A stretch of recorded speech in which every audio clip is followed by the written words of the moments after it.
Assalamualaikum warahmatullahi wabarakatuh. Halo teman-teman, gimana kabar kalian semua? Semoga sehat terus. Gimana kabar rental order kalian? Apakah omsetnya udah sampai 2 juta seminggu? Kalau yang udah sampai di angka segitu, tulis di kolom komentar, kita sharing-sharing gimana caranya. Oke teman-teman, di sini saya mau kasih tips ya, bagaimana caranya biar dapat orderan gede. Nah, bagaimana caranya? Simak terus.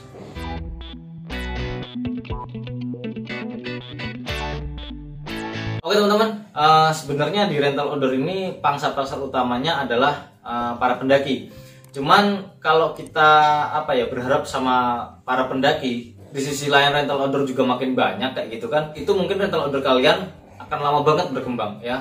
Karena gini teman-teman, kalau orang yang pengen daki itu nyewa alat biasanya ya, itu nyewanya nggak terlalu banyak, jarang banget yang mereka secara kolektif datang ke kios terus nyewa habis sampai 200.000.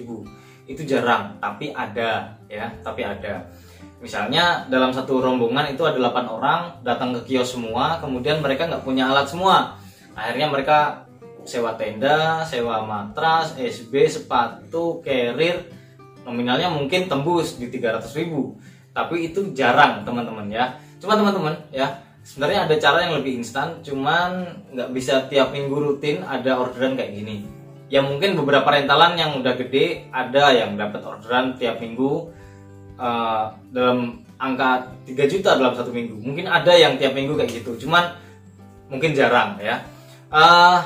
Sebenarnya siapa sih target pasar yang bisa closing ya, bisa pakai alat sampai angka 3 juta itu kayak gitu? Mereka ini siapa? Yang pertama adalah orang-orang kantoran, yang kedua adalah organisasi atau komunitas, yang ketiga bisa jadi keluarga. Dari ketiga segmen pasar ini, mereka ini adalah orang-orang yang mungkin dalam lingkupnya mereka, dalam circle mereka pengen camping kayak gitu, mereka butuh alat gunung. Nah, ketika mereka butuh alat gunung dan nyewa di rental kalian, itu nominalnya nggak mungkin kecil bos, pasti gede.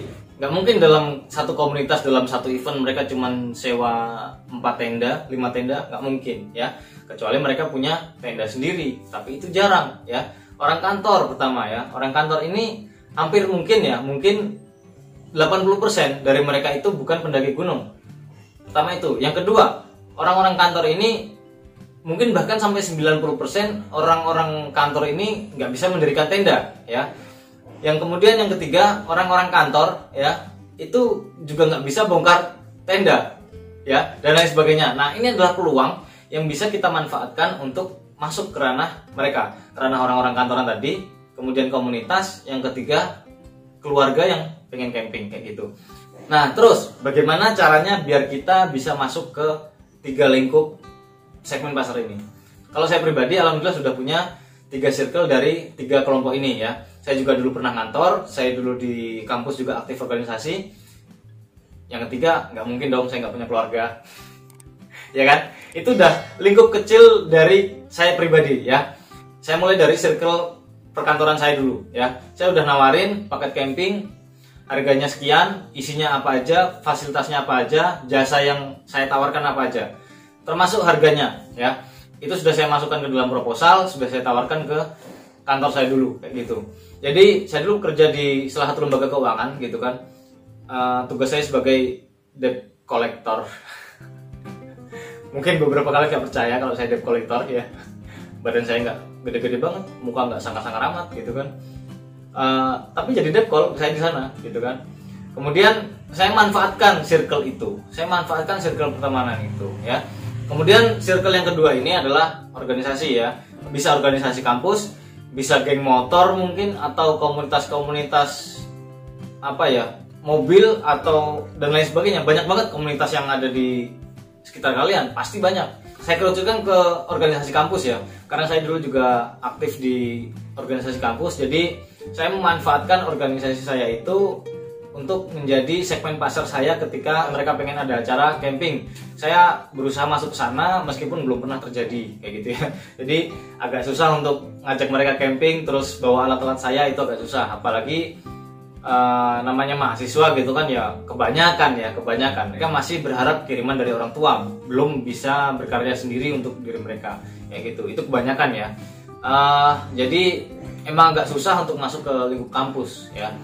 Kemudian kalau misalkan ke komunitas-komunitas lain, tidak di organisasi kampus ya, mungkin ke geng motor, kemudian geng mobil, kemudian tim sepak bola, mungkin tim sepak bola Tarkam kan sekarang banyak banget. Nah itu bisa kalian tawarkan ke mereka gimana caranya bisa dapat orderan gede kayak gitu.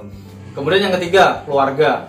Yang lingkup keluarga ini juga sebenarnya mereka ini punya circle sendiri teman-teman ya. Mungkin di keluarga kalian ada yang jadi guru, ada yang jadi hakim, ada yang jadi polisi dan lain sebagainya. Itu circle mereka ini bisa dimanfaatkan. Bisa kalian manfaatkan kalau misalkan kalian bisa masuk ke ranah mereka. Ya keluarga sendiri pun bisa kita ajak camping gitu kan. Cuman kan kasarannya ya kita sendiri yang jadi guide-nya, kita yang bongkar pasang, kita yang makan api juga kadang-kadang. Karena apa? Karena ya keluarga kita itu ya pengen kita layani sendiri gitu loh. Karena ya keluarga kita itu ya kita sendiri yang layani. Mereka nggak bisa pasang tenda, kita yang masangin. Nggak bisa bongkar tenda, kita yang bongkarin. Nggak bisa masang kompor, kita yang masangin. Nggak bisa masak, kalau nggak bisa masak nggak mungkin. Nggak bisa-bisanya orang masak itu masak air masih bisa gitu loh. Nah, yang dimanfaatkan adalah circle dari keluarganya ya, yang guru tadi, yang hakim, yang polisi dan lain sebagainya. Itu bisa dimanfaatkan. Mungkin di circle-nya mereka lagi itu ada circle lain lagi yang bisa dimanfaatkan kayak gitu. Nah, ini kalau misalkan bisa masuk ke ranah mereka, itu ya gede duitnya bos. Karena yang saya tahu ya dari referensi teman saya ya di daerah UNS ya di Solo, itu dia itu menawarkan jasa antar jemput sekaligus bongkar pasang. Itu maunya ketika minimal order itu 50 tenda. Kalau nggak 50 tenda, nggak mau nganter, nggak mau bongkar pasang kayak gitu. Ini baru tenda ya yang kita bahas. Masih ada matras dan sleeping bag ya.